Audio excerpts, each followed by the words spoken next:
Alors, Madame Goulet, vous avez... Je crois que c'est Madame Goulet qui s'exprime. Madame Goulet, vous avez la parole. J'attends juste que ma co-rapporteure s'assoie. Merci, Monsieur le Président. Dans l'ensemble, la mission sport, jeunesse et vie associative progresse par rapport à 2018. Le gouvernement demande l'ouverture de 1,18 milliard d'euros en autorisation d'engagement, soit une augmentation de 22,3%, et 998,78 millions d'euros en crédit de paiement, soit une hausse de 4,1%. Toutefois, cette évolution globale masque d'importantes disparités entre chacun des programmes. Je reviendrai donc sur ces trajectoires hétérogènes dans un premier temps, avant d'aborder les principaux points qui retiennent notre attention en tant que rapporteur spécial. D'abord, donc, la programmation budgétaire pour le 2019. Le programme sport connaît une diminution de 8,1% en crédit de paiement, avec des dépenses s'élevant à 319,2 millions d'euros.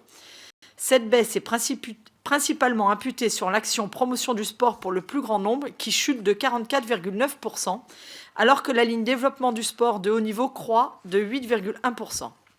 Le haut niveau concentre ainsi plus des 2 tiers du programme de 119. Le programme jeunesse et vie associative devrait être doté en crédit de paiement en hausse de 8,9% pour atteindre 614,33 millions d'euros. Ce mouvement est essentiellement dû aux 11% d'augmentation qu'enregistre le développement du service civique, représentant donc 497 millions d'euros sur les 614 millions de l'enveloppe. Enfin, le programme Jeux olympiques et paralympiques gagne 35,9% en crédit de paiement pour une enveloppe de 62,25 millions d'euros, les AE bénéficiant, eux, d'un quadruplement passant à 238 millions d'euros. Créé en cours d'examen parlementaire l'année dernière, ce programme est donc présenté pour la première fois dans le PAP. Il est appelé à monter en puissance jusqu'à l'organisation des Jeux. Ce budget appelle de notre part des commentaires positifs, mais aussi d'autres remarques plus vigilantes. S'agissant des points que nous saluons, je citerai: concernant le sport, la visibilité et la rigueur qu'apporte le programme relatif aux Jeux de 2024, pour le moment, un seul acteur bénéficiera des financements publics, à savoir la Société de livraison des équipements olympiques et paralympiques, dit Solidéo, et j'ai eu le plaisir de les auditionner et de me rendre compte de leur professionnalisme. L'État, les collectivités territoriales et les entreprises devront lui apporter un accompagnement sans faille pour que l'accueil des athlètes et du public soit prêt à temps et sans surcoût.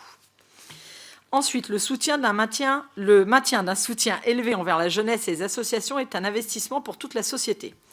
Davantage que la légère hausse du budget pour les instruments qui favorisent la mobilité et la citoyenneté des jeunes, nous retenons le renforcement des projets internationaux et la volonté de l'Institut national de la jeunesse et de l'éducation populaire et des sports qui rehausse nettement ses ambitions scientifiques afin de rendre la politique de la jeunesse plus efficace et plus transversale.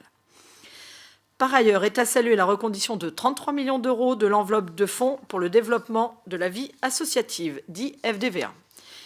Il a bénéficié d'un abondement significatif après la suppression de la réserve parlementaire en 2018, mais le nouveau décret n'ayant été publié que le 8 juin dernier, nous pouvons pourtant assurer que les associations s'en sont bien emparées et que les aides seront bien versées et que l'année prochaine, la campagne sera plus efficace. Je conclus par certains éléments du PLF qui suscitent notre interrogation en tant que rapporteur spécial et auxquels il faudra que le gouvernement apporte des réponses rapides et concrètes. Dans le domaine de la jeunesse et du monde associatif, 2 points déjà identifiés lors du dernier printemps de l'évaluation doivent toujours être clarifiés. D'une part, le surprenant retard à l'allumage du compte d'engagement citoyen, qui dispose depuis 2 exercices d'une enveloppe, mais ni d'un site internet opérationnel, ni d'un guide expliquant quelles activités volontaires sont éligibles. D'autre part, les modalités de la préfiguration en 2019 du service national universel et de son articulation avec le service civique et d'autres engagements bénévoles. Nous nous réjouissons donc des discussions que nous pourrons avoir très prochainement avec notre nouveau secrétaire d'État auprès du ministre de l'Éducation nationale et de la jeunesse, Gabriel Attal.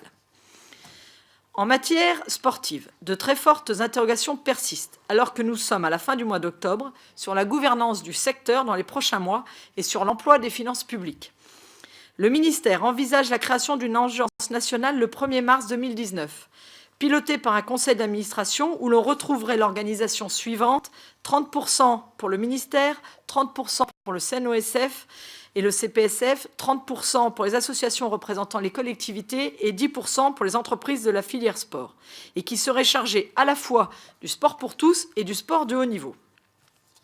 Au-delà de la question de la structure, il aurait certainement été plus simple et préférable, à moins de 6 ans des Jeux olympiques et paralympiques, de renforcer le Centre national pour le développement du sport, qui, lui, devrait être absorbé par la nouvelle agence, et l'Institut national du sport et de l'expertise et de la performance, qui, lui, devrait rester indépendant, mais sous pilotage de la partie haute performance de l'agence.